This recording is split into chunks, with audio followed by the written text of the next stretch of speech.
Primeiro livro dos Reis, capítulo 6, versículo 12 e 13, diz assim: Quanto a este templo que você está construindo, se você seguir os meus decretos, executar os meus juízos e obedecer a todos os meus mandamentos, cumprirei por meio de você a promessa que fiz ao seu pai Davi. Viverei no meio dos israelitas e não abandonarei Israel, o meu povo. Se você seguir os meus decretos. Existe sempre um grande se nas promessas de Deus para as nossas vidas. E existia aqui um grande se nessa promessa de Deus para Salomão e para o povo de Israel. Salomão viu o tempo de paz como uma aprovação divina para ele realizar os planos que Deus tinha dado a seu pai Davi, de construir um templo. E uma geração geralmente vai colher os frutos pacíficos de uma geração anterior. O reino de Salomão era de paz por causa do relacionamento de seu pai Davi com Deus e a sua obediência a ele. Tudo que acontece no Antigo Testamento, é importante entender isso, aponta para o Novo Testamento, para Jesus Cristo. Algumas coisas são arquétipos, representações do que estaria por vir. E no caso do templo, é um tipo de igreja. Aprendemos ao longo do tempo a relacionar a igreja com o templo, o lugar físico. Mas a Bíblia nos mostra, principalmente, claramente no Novo Testamento, que a igreja precisa ser uma construção interna e viva, e não uma construção externa e física. Essa construção física, geográfica, serve como ponto de reuniões, de encontro, ajuntamentos, para nos proteger da chuva, do sol, da temperatura, do clima, por questões de segurança também, principalmente aqui no Brasil, e claro, para o conforto das nossas famílias. Mas poderia ser na calçada, ou debaixo de uma árvore, ou dentro de uma casa. A Igreja de Cristo faz parte e é uma manifestação do reino. Mas o reino de Deus é muito mais amplo e infinito do que a igreja. A igreja do Senhor é o conjunto de pessoas nascidas de novo, que se reúnem em algum lugar para glorificar a Deus, para edificação mútua, para estudar a palavra. Na igreja de Cristo não há individualismo, ou pelo menos não deveria existir. Na igreja de Cristo espiritual, nós temos a convicção e a certeza de que não há individualismo. É uma vida em comum, unidade, comunidade. É tempo de nos voltarmos para Deus e sua palavra e procurarmos conhecer o que Ele realmente quer que a igreja seja e fazer de tudo para que a igreja volte a ser o organismo vivo que Deus desenhou. Como assim? Você é a igreja, organismo vivo. Eu sou a igreja, organismo vivo. E onde você estiver, ou qualquer um dos servos e servas do Senhor, em qualquer lugar do planeta, ali está a igreja do Senhor estabelecida.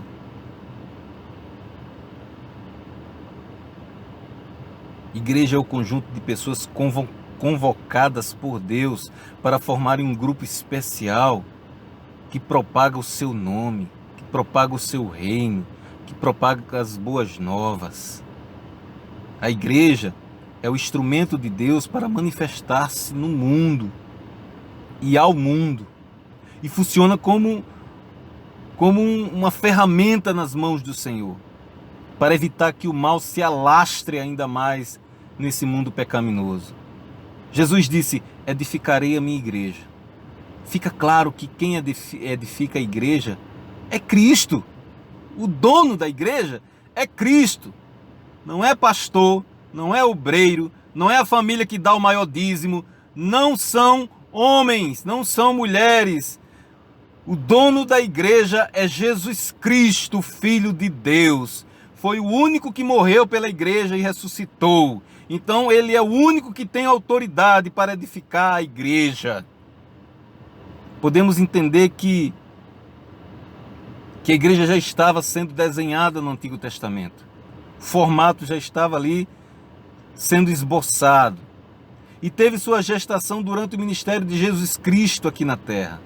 A pessoa de Jesus Cristo, a obra do Espírito Santo, deve atrair os cristãos uns aos outros, e onde isso acontece, naturalmente estará confirmada a assembleia dos chamados para fora, não é chamados para dentro.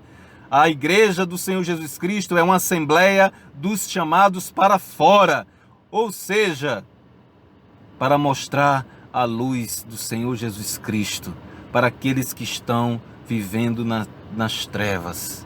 Romanos 12, versículo 5 diz assim: assim também em Cristo, nós que somos muitos, formamos um corpo, e cada membro está ligado a todos os outros, ou seja, a não ligação de uns com os outros já descaracteriza o ser igreja. Entendem isso? A não ligação de uns com os outros já descaracteriza o ser igreja. Eu já deixo de ser igreja. Você já deixa de ser igreja. Nós somos as pedras vivas dessa construção espiritual.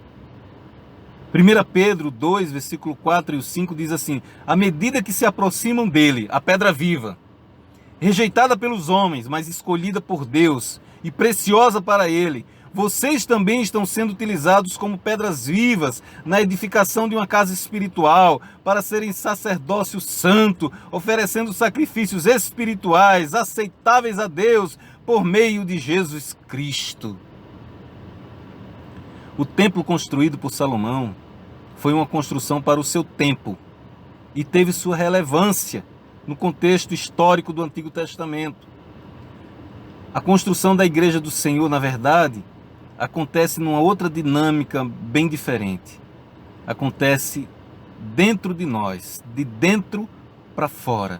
Por isso somos a assembleia dos chamados para fora, porque ela acontece dentro e se propaga fora para aqueles que precisam ouvir sobre o Senhor Jesus Cristo. A igreja espiritual do Senhor acontece no solo do coração, por dentro. Se o templo agora edificado não é físico, o reino do qual ele pertence não poderia ser físico também. Lucas 17, versículo 20 e 21 diz assim: certa vez, tendo sido interrogado pelos fariseus sobre quando viria o reino de Deus, Jesus respondeu: o reino de Deus não vem de modo visível, nem se dirá, aqui está ele, ou lá está, porque o reino de Deus está dentro ou entre vocês. O reino de Deus não é um status espiritual, nem uma sala especial para aqueles que são mais espirituais, entre aspas, ou que pelo menos dizem que são. E se falam e se autoproclamam muito espirituais. E quando alguém já se autoproclama espiritual demais, já surgem minhas dúvidas se essa pessoa realmente é. O reino de Deus é mais que minha igreja, é mais que a sua igreja, mais que todas as denominações juntas. Aliás, o reino de Deus não se sustenta em perspectiva humana nenhuma, em placa nenhuma. Tentar encaixotá-lo é impossível. Tentar colocar uma lógica humana na lógica de Deus é improvável. Quando oramos ao nosso Pai do céu, venha o teu reino, precisamos compreender que o reino de Deus vem primeiramente para os nossos corações. É dentro de mim, é dentro de você a construção desse reino. O mundo do lado de fora não é governado senão pelos homens e mulheres. O dinheiro, a política, a educação, o poder, a guerra, a miséria, atrocidades, não possuem vontade própria. Partem quase sempre de uma decisão humana. Os homens e as mulheres têm o poder de decisão em vários lugares da sociedade. Somos nós que decidimos onde vamos aplicar os nossos bens. É vontade de cada homem e de cada mulher que exerce o seu poder de decisão. E por isso o reino de Deus precisa vir primeiramente sobre o coração de cada homem e de cada mulher. E o reino de Deus não vem utilizando-se da força bruta, mas sim constrangendo cada pessoa através do amor de Jesus Cristo. É um reino de cabeça para baixo, onde o menor é o maior, onde o líder é o que serve e o último será o primeiro, onde o Filho de Deus veio para servir e exige o mesmo comprometimento dos seus servos e servas. E no trono do meu coração, do seu coração que está me escutando, precisa estar o Senhor Jesus Cristo entronizado eternamente. Esse é o verdadeiro reino de Deus.